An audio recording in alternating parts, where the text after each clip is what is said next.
AI-driven equity benchmarks are pushing deeper into record territory even as oil, inflation, and long-term yields all flash warning signs for risk assets. This tension between growth enthusiasm and macro stress is front and center for allocators today. You are watching vTalkInsight, Allocator's Lens Daily from May 15, 2026. Let's start with equities, where the AI story is still doing most of the heavy lifting. In equities, the dominant message is that artificial intelligence capex is still overwhelming most macro headwinds. Major United States indices like the S&P 500 and the Nasdaq are at or near record highs, and technology is doing almost all the work behind those levels. Semiconductors sit at the center of this move. NVIDIA continues to rally on expectations of roughly $1 trillion of AI chip demand over the next several quarters. Cisco has jumped after lifting its guidance on $9 billion of expected AI-related orders, and a recent AI chip initial public offering priced well above its range, and then surged around 80% on day one, with demand reportedly more than 20 times the deal size. The enthusiasm is not just about a handful of names. Roughly a quarter of S&P 500 companies now quantify tangible benefits from AI adoption, up from about half that share a year ago, and the average company in the broader S&P 1500 has returned to double-digit earnings growth, helped by AI-enabled efficiencies and data center capex. Interestingly, some chip valuations still look reasonable even after parabolic price moves. Examples like Micron on a single-digit forward earnings multiple and Korean chip indices at mid-single-digit multiples suggest pockets where pricing has not fully caught up with the earnings upgrade cycle, while positioning in parts of the supply chain remains lighter than in hyperscalers. At the same time, the rally is getting narrower and more unstable. Technology and AI-linked stocks are carrying most of the global equity gains. European markets are lagging in part because they lack that tech exposure and face higher energy costs, and only a couple of sector exchange-traded funds, mainly energy and industrials, are posting fresh highs while others show signs of fatigue. Volatility indicators and trading flow underline the tension. Indices remain strong, but volatility gauges are off the lows and exchange-traded fund volumes are spiking, pointing to more hedging against a drawdown, while some AI and semiconductor names would need a pullback of around 20% just to revisit their 50-day moving averages. Looking beyond the next few weeks, the balance of scenarios is more mixed. One view sees the AI adoption phase and powerful capital expenditure cycle keeping tech earnings strong for several years, with S&P 500 earnings growth around 10 to 11% annually, but little room for further valuation expansion at the index level. The opposing view stresses that supply shocks, energy-driven inflation, and eventual earnings disappointments could trigger a sizable correction from these elevated levels, with some assigning non-trivial odds to a market meltdown scenario.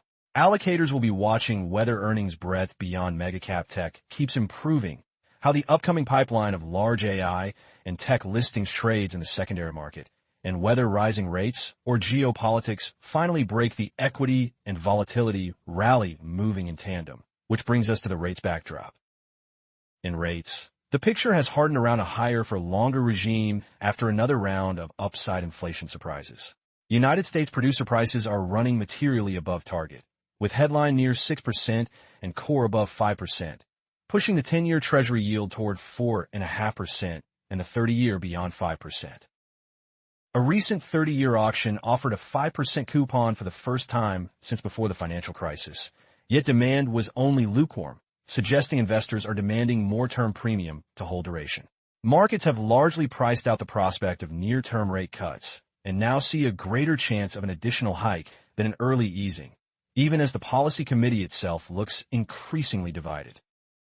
The confirmation of Kevin Warsh as Federal Reserve Chair by a historically slim margin adds a political layer to that story, raising questions about central bank independence and how responsive policy may be to executive branch pressure. In the United Kingdom, gilt yields remain elevated and volatile, driven less by debt ratios and more by persistent inflation, energy worries, and leadership uncertainty inside the governing party, with the 10-year spread over treasuries widening to roughly 65 basis points. For multi-asset portfolios, the critical link runs back to equities and growth. There is a view that equity valuations will not face serious pressure unless the United States 10-year approaches 5%. But many also argue that a multi-year trend of rising long-end yields will eventually constrain capital spending and compress multiples, especially if oil and other inputs stay expensive. The key watch points are incoming inflation prints, long bond auctions, and how far the new Fed leadership allows real yields to rise before signaling any shift.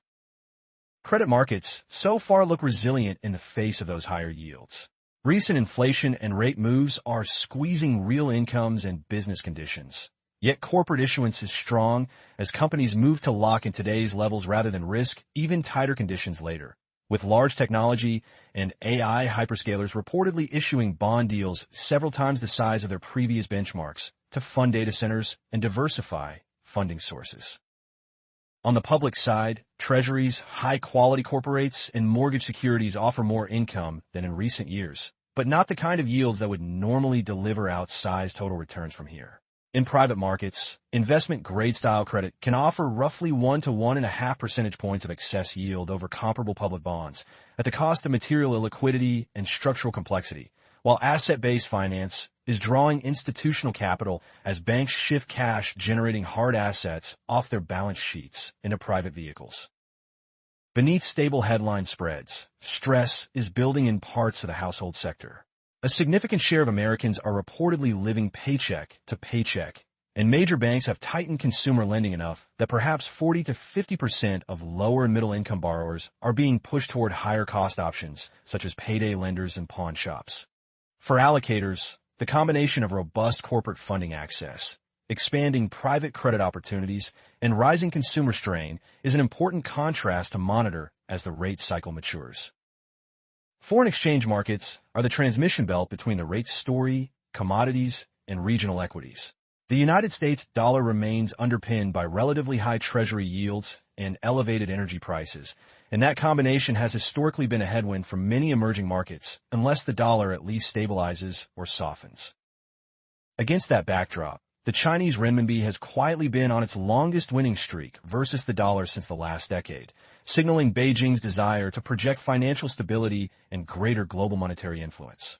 United States-China relations still look like managed strategic competition rather than a true thaw, with Taiwan and technology access as persistent flashpoints. Yet there are selective signs of easing, such as the reopening of import licenses for hundreds of United States beef plants and limited permissions for Chinese firms to buy advanced chips from NVIDIA. For emerging market risk, the mix is nuanced. After a decade of underperformance, EM equities have only staged a modest rebound despite very strong current year earnings growth, reportedly above 40%, and relatively undemanding valuations. Countries like Mexico illustrate the trade-off.